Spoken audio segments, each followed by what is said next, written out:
Penyaluran bantuan BPNT dan PKH tahun 2026 ini dilakukan melalui kantor pos bekerjasama dengan pendamping desa di Kecamatan Sukaraja.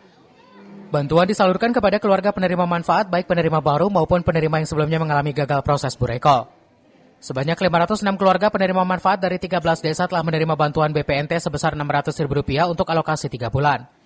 Selain itu, penerima juga mendapatkan bantuan PKH dengan besaran yang bervariasi sesuai komponen masing-masing. Proses penyaluran dilakukan secara langsung di aula kantor Kecamatan Sukaraja untuk memastikan bantuan diterima secara tepat sasaran.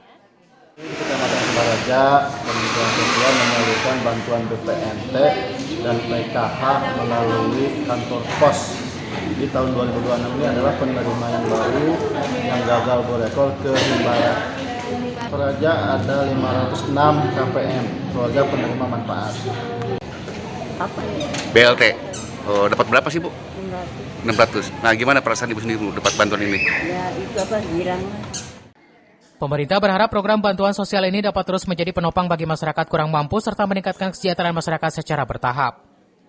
Dari Sukaraja, Kabupaten Bogor, Suhanda Apriji melaporkan.